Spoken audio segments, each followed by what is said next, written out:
I'm Morgan Stradling. And I'm Chelsea Robson. And you're watching the Rotoscopers YouTube. Ooh, nice. Surround sound. Okay, this is like Disney's thing right now, is they like to put their crappy sequels together with like the good, decent original because they know that nobody is ever going to buy those videos on their own. So they're like, oh, we have to like get some money out of this, so we're going to jam it onto there.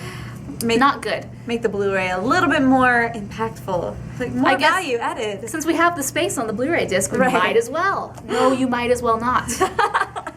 So, you know, it's really funny. As out of all of these, normally they say Hunchback of Notre Dame 1, Hunchback of Notre Dame 2. This one, Hunchback of Notre Dame 2 is so bad. They don't even put it on there. They don't even put it on the title. Look, Mulan.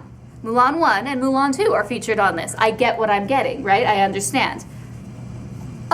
Just the 2 movie collection. We don't have to tell you what the other one is. It's not important. Just 2 movies. You don't but really know. The first one is the one you need to. Yeah, that is how bad Hunchback of Notre Dame 2 is. It really wasn't that bad. It was pretty bad though. I really do want an hour of my life back. Oh, and I got to watch these yesterday. I love the Hunchback. Hunchback, when I first watched it, was really dark, and it's something that you as a kid, you don't really understand, and you don't get it as much. But if you watch it later on, it's just like, oh, it's so beautiful, and the music is amazing. I mean, you've got Steven Schwartz and Alan Menken on there, high rolling, like, awesome. But then they had to go and add the Hunchback of Notre Dame 2, and I'm like, oh. So, the plot. This movie is based on the book by Victor Hugo called The Hunchback of Notre Dame. It features Quasimodo, who is a hunchback. You know, he has a hump on his back, and he's disfigured, and he has this weird eye, and like really, he has this like big eye that's like crazy. And he's just not attractive. And he lives up in the bell tower, and he rings the bells, and that's his job. He's never been down to visit the real world. He's like the guy version of Jasmine. He's like trapped up in his... Really not as good looking. Or as wealthy.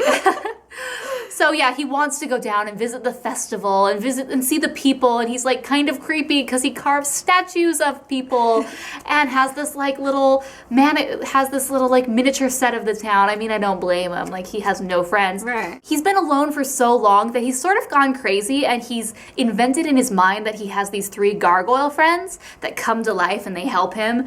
But it's sort of weird because they actually like... They're not really imaginary. They actually like make a difference. So I don't quite understand that. But yeah, so it's basically his adventure, and he leaves and he goes out there. It's a good song. It's a really good song. Yeah. And of course, the villain in this movie is Frollo, who is very bad. He's evil. Like, really, really bad. As far as like, just no good in that boy. Yeah, and then of course there's Esmeralda, who is the gypsy, and she sort of befriends Quasimodo, and they help each other with their cause. And then Captain Phoebus, who's very dashing and debonair, and has a wonderful horse named...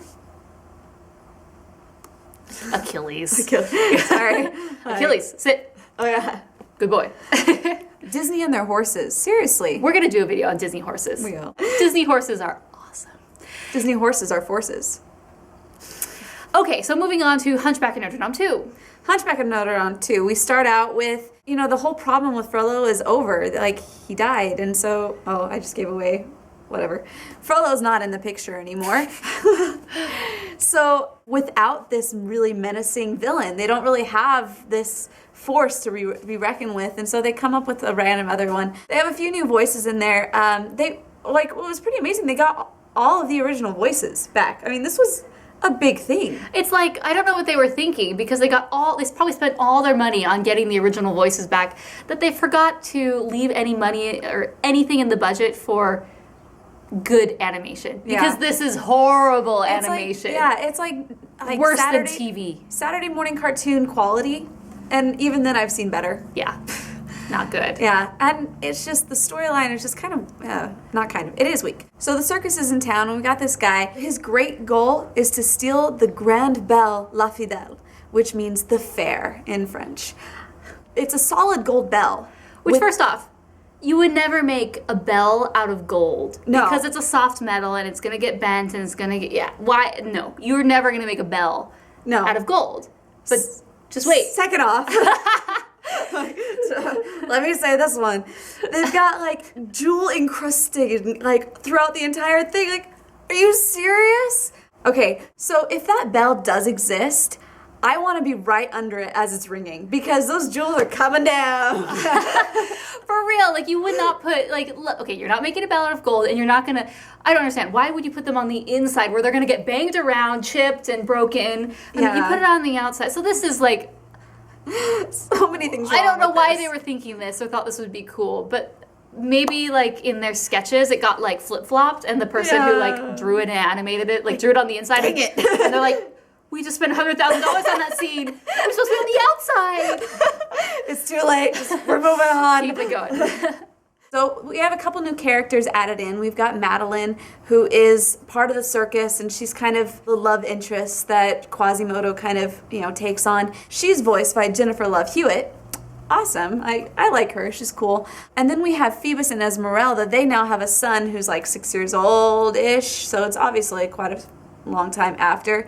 And he's voiced by Haley Joel Osment, the Sixth Sense kid, if you don't know who he is. He was big in the late 90s. Yeah, you don't know about him now. It was just interesting. They throw all of these big names in there, and it's just really not that great of a movie. Yeah. And I'm thinking, oh, man. So, in case you can't figure out, we rated this movie 1 star. Yeah. Like, not even. Maybe half a star. No, it was 1. One. I give it 1. I'm really nice, Just because you though. like the sparkly bell. I want to stand under the sparkly bell. But even then, you still need to buy this movie because it's got... The Hunchback of Notre Dame is a classic. And on behalf of Disney, I'm going to apologize. I'm sorry that they're making you buy all this other stuff that's like not important and not good. Hunchback of Notre Dame 2 that you don't want. Like, I'm really sorry, but this is the only way you're going to get it on Blu-ray. So buy it. Buy it. So until next time, we are the Rotoscopers. My favorite music video, personally, is, if you didn't know, Jackie Chan was the voice of Shang in the Chinese version of Mulan. And so he does his Chinese rendition of I'll Make a Man Out of You, and it's a music video of him fighting and singing. So cool. Jackie Chan is like the coolest person ever. So I like that music video. So this is probably the only time you'll hear me positively speaking about a music video, because I hate them. I hate them. They're not good. But these were actually pretty okay.